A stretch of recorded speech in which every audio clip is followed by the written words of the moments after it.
Hello everyone and welcome back to another video on my channel. Today we are talking Backlash France 2024 predictions. We're going to go through the whole card, predict what we think is going to happen on all 5 matches. Before we get going, I do just want to say I've not uploaded in nearly 3 weeks. I do apologise for that. There has been a lot going on, which I'm not going to go into, personal reasons. But yeah, uploads haven't been a priority at the minute. I will try and get some out more frequently. But it's going to be a good show, another UK show that isn't at a ridiculous time for us fans. Let's get into the card. We kick things off with Kevin Owens and Randy Orton taking on Solo Sikoa and the debuting Tama Tonga of the Bloodline. I think this is an easy one to predict. I think that Sikoa and Tama Tonga will get the win. They need it to sort of enhance this new Bloodline story. I do like where we're going with this. I think the presentation of Solo and Tama Tonga has been very, very good.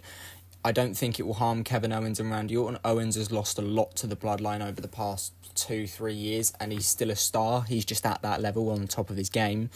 I think this will be a really good match. It will be a war, but Sikoa and Tonga will get the win. Bayley defends the Women's Championship in a triple threat match against Naomi and Tiffany Stratton. This is a pretty simple one. I think Bayley will retain. I think Tiffany Stratton shouldn't get pinned here because I do think Tiffany should be the one to take the title off Bayley at another point, maybe SummerSlam, maybe the September-October show. This should be a really good match. I think Naomi and Tiffany have this sort of boiling feud, so I feel like they're going to take each other out and then Bayley will slip in and get the win. This will be a good match, an entertaining one to get the crowd going, but I do think Bayley will walk out as champion. Maybe Nia Jax is the next way to go, but I do see Bayley retaining the title.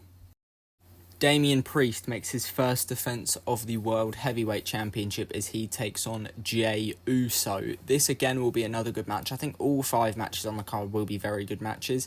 A lot of people are saying this doesn't feel like a main event or a world title match.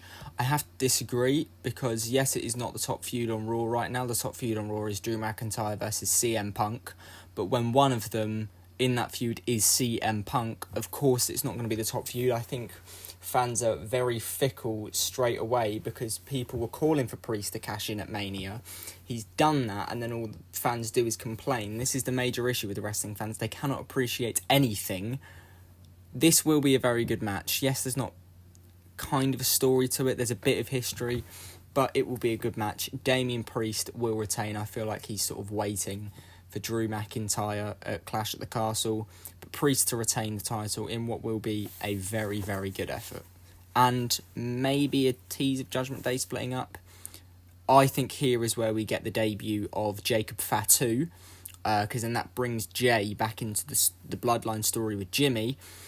I think Jacob Fatu gets involved, costs Jay the title, and then that's where you get the Uso reunion against Tama Tonga and Jacob Fatu. So Damian Priest to retain with the assistance of the debuting Jacob Fatu.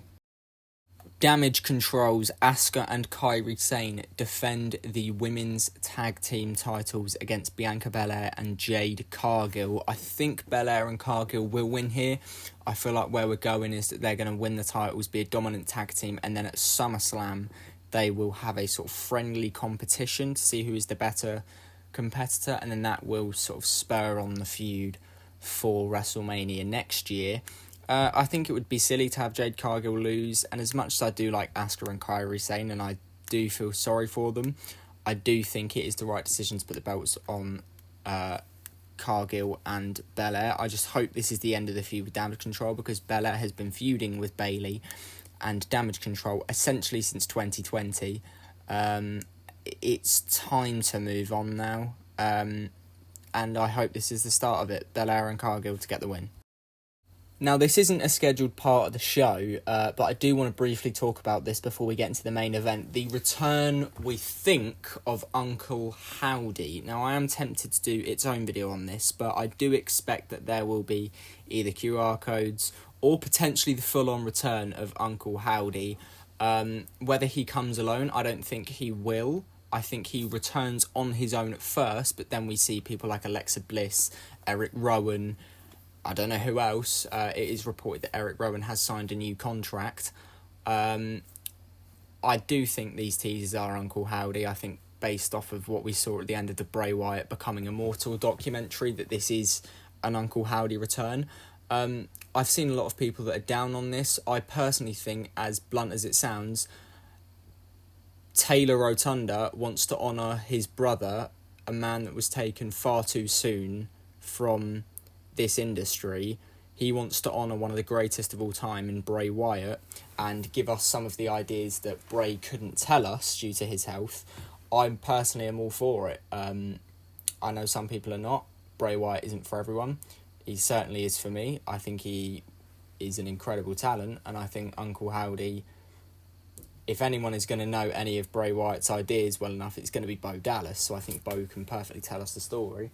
I personally don't see a problem with it because it is a tribute angle to someone who was universally loved and was taken away far too soon. How this starts, I don't know. I have been trying to think, who does Uncle Howdy go for, because you can't necessarily have him be a heel in a tribute angle to someone who's passed away. So I don't know. Leave your suggestions in the comments. Who do you think Uncle Howdy will go after? But I just wanted to briefly address this because it could happen on the show. But I would expect to see Uncle Howdy, Alexa Bliss, Eric Rowan, and who else, I don't know. But I do expect we're going to get that at some point very, very soon. And then in the main event, Cody Rhodes defends the undisputed WWE Universal Championship against AJ Styles. This should be an insane match. I'm really, really looking forward to this. This whole new presentation of AJ. I love his theme song. I think is one of the only good Death Rebel themes out there. Cody Rhodes, you know, the crowd will be all over it. Cody obviously is going to retain here. I think, again, I've seen a lot of people complaining this doesn't feel like a main event. It's AJ Styles versus Cody Rhodes main eventing a Backlash show. I think people need to, you know, you're not going to get constant main event matches all the time. When this is a main event match, AJ Styles and Cody Rhodes main eventing a pay-per-view isn't a surprise. It is just wrestling fans being wrestling fans and complaining for the sake of it. It's going to be a great match. There's a great story here. AJ faced Dusty, beat Dusty for the title. Cody won. Cody looking to avenge that loss. Cody Rhodes is going to win. It's going to be an incredible match. Yeah, there's not much else to say. Cody Rhodes retains. As always, they were just my predictions, though. Let me know yours down in the comments section below. I hope you all have a wonderful time watching the show wherever you are in the world. If you are going there, make sure to make lots of noise. I'm sure the crowd will be incredible. The first ever pay-per-view event in France. It is going to be a phenomenal show. The European crowds are so good, and I love the fact that this is the strategy of going to all these different markets to deliver pay-per-views and SmackDowns as well. It is just a perfect thing to do. Go around the world, premium live events. It's great. As always, those are just my predictions.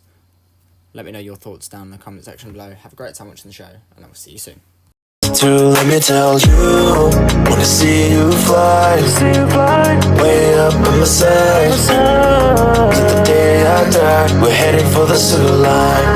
Let me tell you, wanna see you move, cause there's room for two, every day, every night, we turn up to 9-9.